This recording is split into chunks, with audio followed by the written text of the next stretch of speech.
Merry Christmas and welcome to Gordy's Magical Advent Calendar podcast, where each day in December until Christmas, we will be sharing our stories with you. You may know Gordy from his travels around the world, but it is the 1st of December now, which means that Christmas season is in full swing.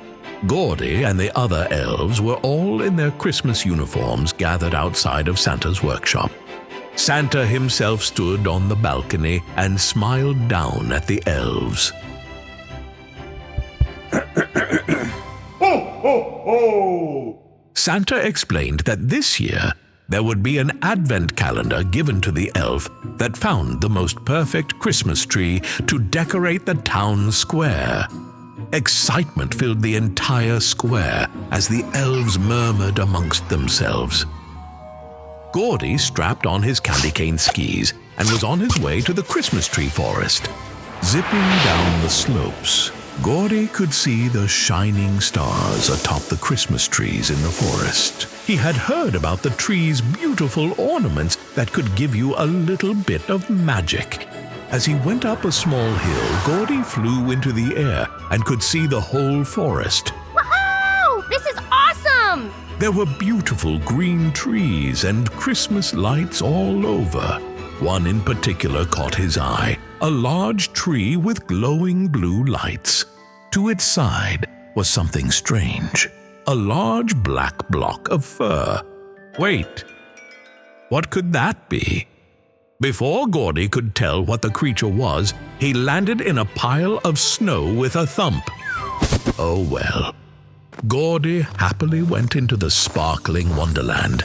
He finally found that glowing blue tree he was looking for in the center of the forest. The blue glow came from the shimmering icicle ornaments that decorated the tree. He rushed over, but before he could get there, a massive black paw slammed down in front of him.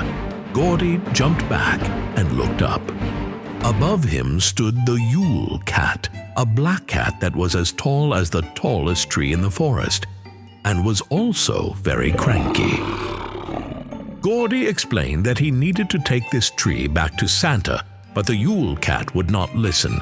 He claimed that all the trees in the forest were his scratching posts, and he hated sharing. Trying to convince the cat, Gordy promised him a magical scratching post from Santa instead.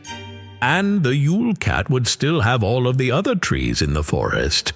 The Yule cat didn't believe Gordy and told him to go away. And then, with a whip of his mighty furry tail, he swatted at Gordy. Gordy dived headfirst into a pile of snow next to him.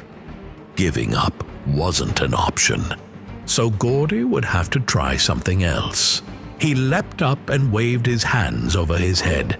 I'm over here! The cat spun around and swung his tail straight at Gordy. Gordy was ready, though.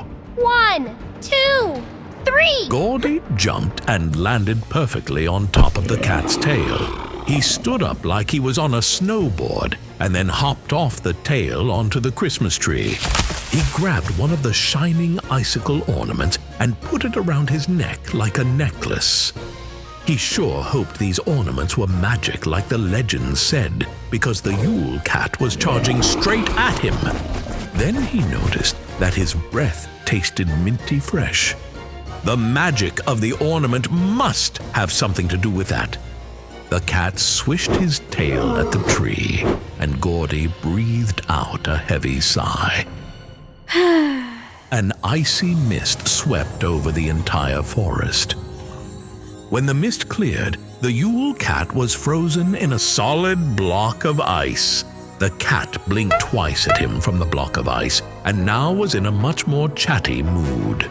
They agreed that if the cat helped Gordy, then Gordy would get the cat a magical scratching post, just like he promised. He used his magic ornament to unfreeze the Yule cat, and then they were off. When Gordy and the gigantic cat arrived in town, some of the elves were scared, but Gordy assured them that this was his new friend.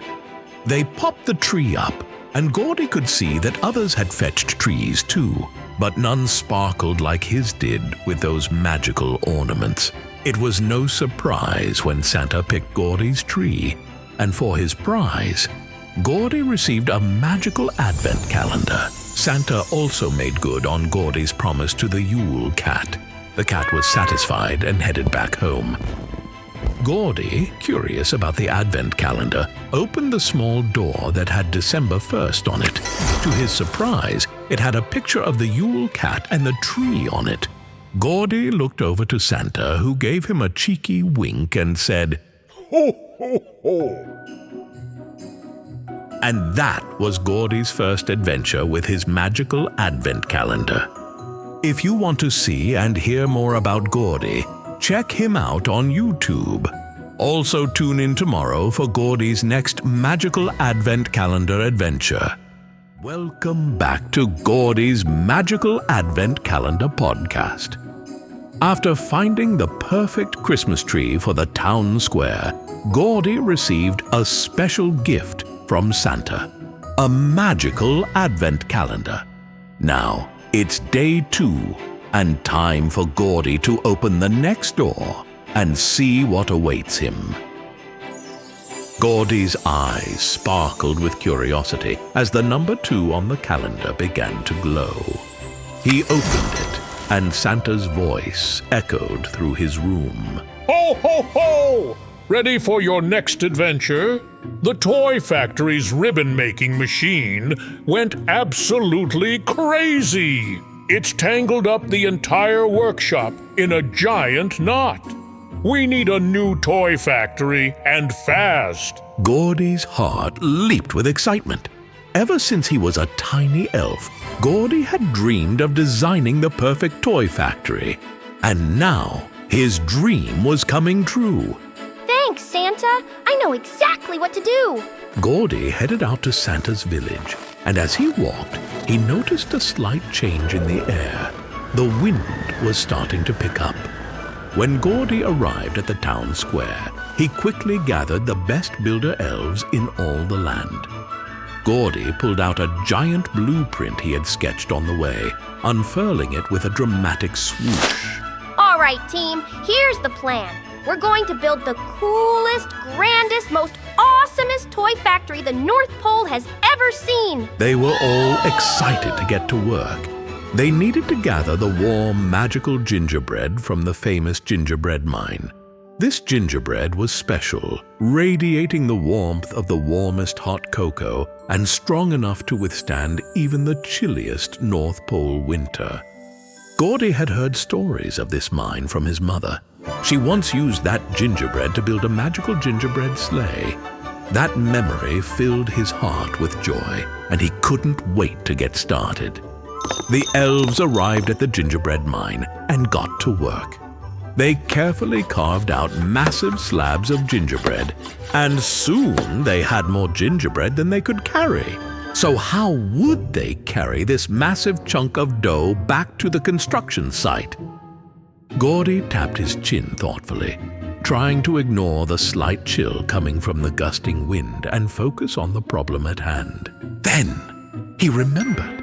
His mother's magical gingerbread sleigh! It was strong and perfect for hauling gingerbread. I know just the thing. Gordy filled his lungs and let out a loud, high-pitched whistle, like a magical calling sign. The magical gingerbread sleigh appeared, sliding and skipping towards the mine at incredible speed. Let's load it up and get this gingerbread back to the village. With the gingerbread piled high on the sleigh, the elves sped back to the construction site. But as they arrived, Gordy noticed something troubling. The sky had darkened and the wind was picking up more rapidly. He glanced around, feeling the cold bite of the air. We've got to start building, now! The elves sprang into action, raising gingerbread walls, spreading frosting, and placing candy cane beams to support the roof.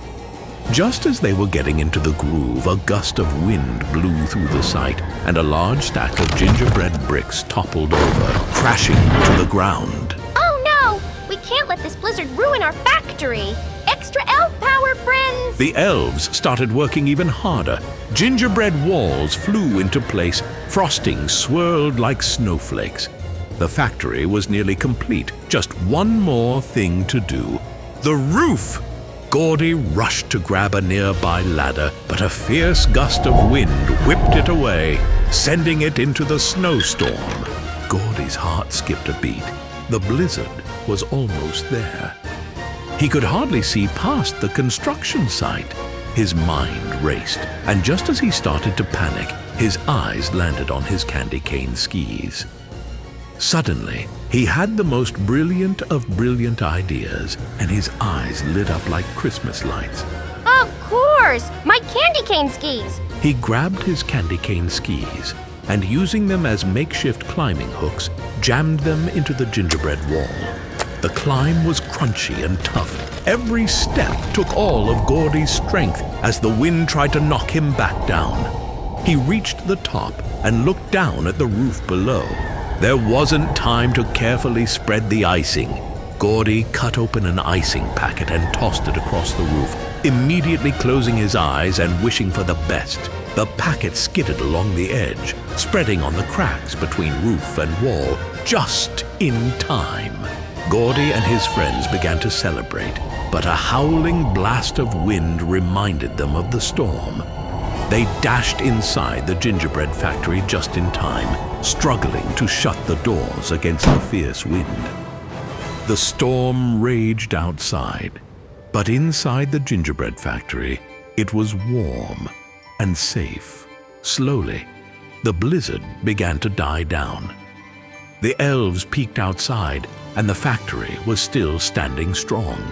Gordy beamed with pride. He had completed his task, and now the elves had a brand new factory. If you want to see and hear more about Gordy, check him out on YouTube. Also, tune in tomorrow for Gordy's next magical advent calendar adventure. Until then, remember to spread Christmas cheer and maybe try building your own gingerbread house at home.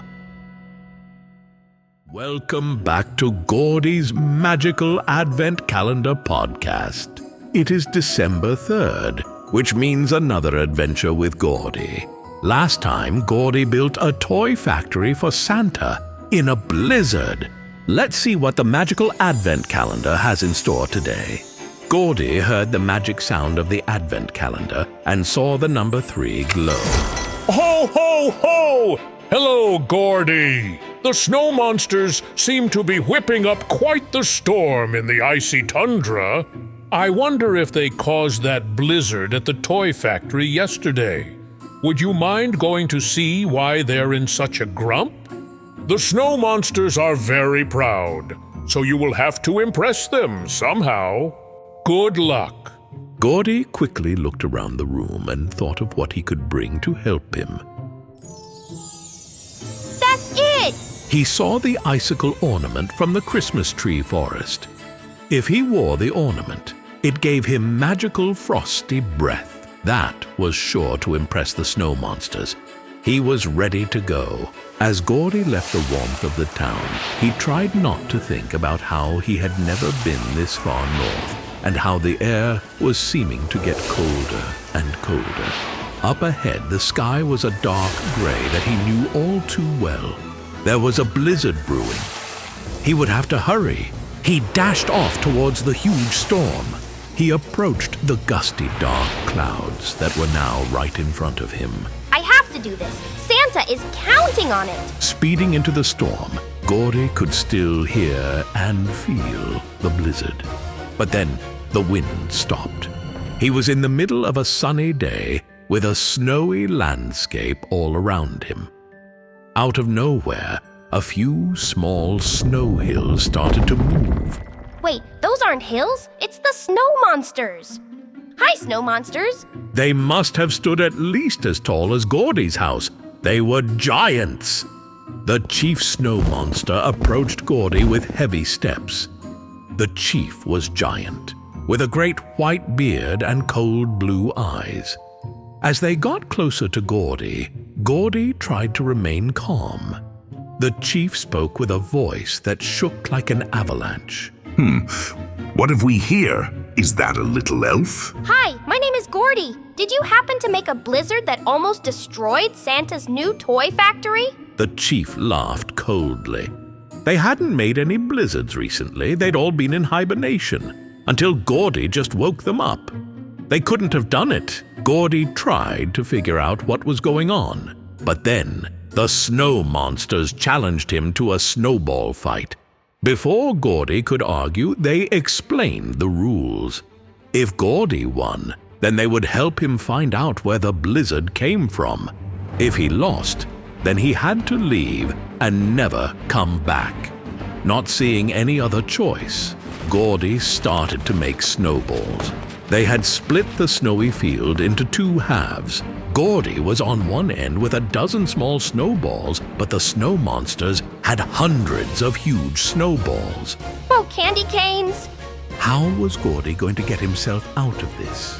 First one to get their opponent with a snowball wins. 3, 2, 1, go! Suddenly, a massive boulder of a snowball came crashing down towards Gordy. He rolled away and slid in the snow. He was now on the other side of the field from his small pile of snowballs. I've got to get over to them! Ducking away from more snowballs, Gordy's hands came up to his icicle ornament necklace, and he had an idea. He could use the ice magic. Gordy ran and jumped while breathing out. A magnificent slide of ice formed where Gordy breathed, and he slid along it over the snowball field. The snow monsters all stared up at him in wonder. Gordy made the ice slide go into a spiral, and then he sped down it towards his snowballs. He quickly grabbed one, and then darted off again. Gordy slid around and aimed his snowball. He then heard a loud snore. What's that? Looking towards the snoring, he saw that one snow monster was still asleep on the edge of the field. As they snored, dark clouds floated above their heads. That must be what's causing the blizzards!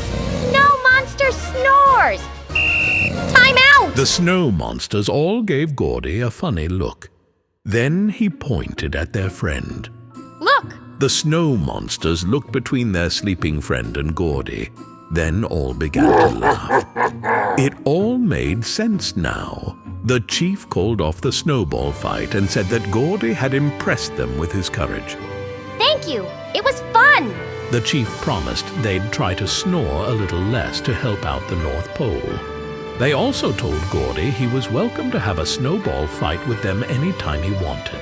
As Gordy got ready to head back to Santa's village, he was happy he had made new friends and solved the blizzard issue. If you want to see and hear more about Gordy, check him out on YouTube. Also, tune in tomorrow for Gordy's next magical advent calendar adventure.